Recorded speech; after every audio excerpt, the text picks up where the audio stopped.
Naglabas ng bagong target ang HD Korea Shipbuilding and Marine Engineering sa earnings conference call ngayong Agosto 2026. Hinahabol nila ang panibagong order ng barkong pandigma mula sa Pilipinas bago matapos ang taon. Pangatlong batch ito ng Miguel Malvar class frigates para sa Philippine Navy. Wala pang opisyal na anunsyo ang Maynila tungkol dito, pero nakalista na ito sa target ng paggawaang Koreano. Balikan muna natin kung saan nagsimula ang linyang ito. Pumirma ang Department of National Defense sa HD Hyundai noong Disyembre 2021. Dalawang barko ang in-order sa halagang 28 billion pesos. Corvette ang unang tawag sa mga ito, pero habang tumatakbo ang disenyo, lumaki ang sukat at lumakas ang armas. Kaya binago ang klasifikasyon. Guided Missile Frigate na ang naging tawag sa kanila. Ito ang naging BRP Miguel Malvar at BRP Diego Silang. Umabot sa 3,200 tons ang bigat ng bawat isa. Ipinasok sa serbisyo ang BRP Miguel Malvar noong Mayo 2025. Sumunod ang BRP Diego Silang noong Disyembre ng parehong taon. 6 na buwan lang ang pagitan ng dalawa. May 16-cell vertical launch system ang bawat barko para sa surface-to-air missiles. May 8 Sea-Star anti-ship missile launcher sa bawat isa. May 76mm na kanyon sa harap. At may AESA radar na kayang subaybayan ang maraming target ng sabay-sabay. Hindi natapos doon ang gobyerno. Noong Disyembre 2025, umulit ito. 2 pang Miguel Malvar class frigates ang in-order sa HD Hyundai. Umabot sa 34 billion pesos ang halaga ng kontratang ito. Nakatakdang mai-deliver ang mga barko sa 2029. Ibig sabihin, 4 na ang magiging bilang ng klasing ito sa hukbong dagat. Mula sa 2, naging 4. Doble ang bilang sa loob lang ng 4 na taon. At kung matutuloy ang pangatlong batch, aabot sa 6. Tingnan natin ang kabuuan ng in-order ng Pilipinas sa iisang pagawaan. 2 Jose Rizal class frigates. 2 Miguel Malvar class frigates sa unang batch. 6 na offshore patrol vessels. At 2 pa sa ikalawang batch ng parehong klase. 12 barko lahat sa loob ng 5 taon. Isa itong linya ng produksyon na tuloy-tuloy at hindi napuputol. Bawat kontrata sumusunod agad sa nauna. Hindi ito nag-iisang pagbili na natapos at nakalimutan. Ang Jose Rizal class ang unang bunga ng ugnayang ito. Nakabase ito sa disenyong tinatawag na HDF 2600. Nasa 2,600 tons ang bigat nito. Dumating ang BRP Jose Rizal at ang BRP Antonio Luna noong 2020 at 2021. Ito ang unang mga barkong pandigma na ipinagawa ng Pilipinas ng bago at hindi pamana. Pero mas maliit pa ito kaysa sa sumunod. Mas mabigat at mas malakas ang armas ng Miguel Malvar class na sumunod dito.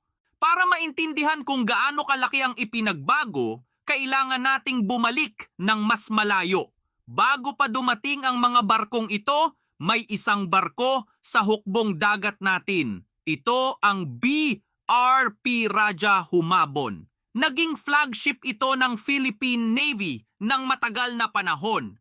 Sumali ito sa mga pagsasanay kasama ang mga barko ng Amerika. Sinalubong nito ang mga dayuhang barkong pumapasok sa Manila Bay.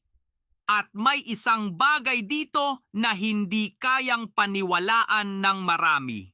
Ginawa ang barkong yon noong 1943. Panahon pa ito ng World War II. Nagsimula ito bilang destroyer escort ng hukbong dagat ng Amerika. Nakipaglaban ito sa mga submarino ng Alemanya sa Atlantiko. Ibinigay ito sa Japan, ibinalik sa Amerika at ibinenta sa Pilipinas noong 1976. Noong 2018 lang ito huling lumabas sa serbisyo.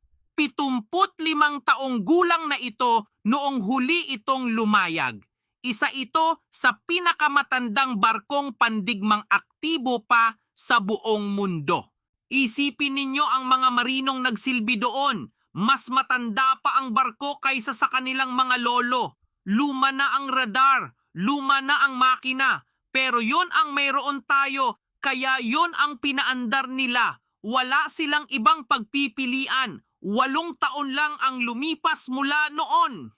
Ngayon, isang barkong may A sa radar at vertical launch system ang ipinagagawa natin sa ibang bansa.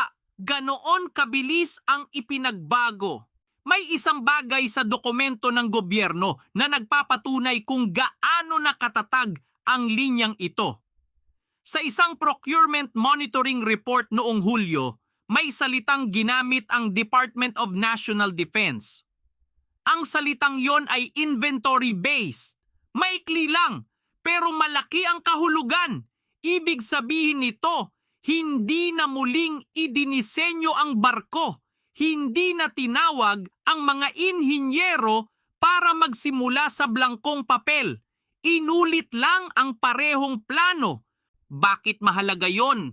Kapag bago ang disenyo, kailangang subukan ang lahat mula sa simula. Kailangang patakbuhin ang bagong makina at ayusin ang bawat pagkakamali. Tumatagal ito ng maraming taon at lumalaki ang gastos. Kapag inulit ang disenyong pinatunayan na, mas mabilis ang paggawa. Alam na kung ano ang kailangan, alam na kung saan may problema, at naayos na ito sa naunang mga barko. Ito ang pinakamurang paraan para magdagdag ng lakas. May mas malalim pang advantage rito. Kapag pare-pareho ang barko, pare-pareho rin ang piyesa. Isang bodega ng spare parts ang kailangan, hindi 4 na magkakaibang bodega. Kapag nasira ang isang bahagi sa isang barko, may kaparehong bahagi sa kabila. Isang linya lang ng pagsasanay ang kailangan para sa mga tripulante. Ang natutunan ng isang teknisyan sa unang barko ay magagamit din sa ika-4. Mas maraming barko ang tunay na nakakapagpatrolya sa dagat sa iisang araw. Ito ang dahilan kung bakit mahalaga ang pangatlong batch. Hindi lang ito usapan ng dagdag na 2 barko. Usapan ito kung ang Miguel Malvar class ba ang magiging pangunahing standard ng buong armada. Kung magpapatuloy ang linya, isang disenyo lang ang aalagaan ng hukbong dagat sa mga darating na taon. Mas magaan ito sa budget at mas magaan sa mga tauhan. Ganito bumubuo ng armada ang mga bansang matagal nang may malakas na hukbong dagat. Pero linawin natin kung nasaan tayo ngayon. Walang nakapirmang kontrata para sa pangatlong batch. Walang opisyal na anunsyo mula sa Department of National Defense. Ang tanging inilabas ay ang target ng paggawaan sa mga namumuhunan nito. Sinabi nilang hahabulin nila ito bago magtapos ang 2026. Pwede itong matuloy. Pwede rin itong madelay.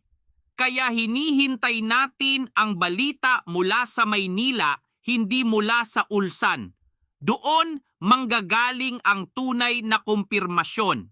Pero may isang bagay na malinaw at hindi na mababago. Noong 2018, nagretiro ang huling barko natin na ginawa pa noong 1943. Ngayong 2026, ang mga malalaking shipyard na ang nakikipag-unahan para sa mga order ng Pilipinas. Hindi ito ibinigay ng libre sa atin. Ipinundar ito ng bansa, kontrata sa loob ng 10 taon at hindi pa tayo tapos. mag-like at mag-subscribe at panoorin ang mga video na nasa screen ngayon.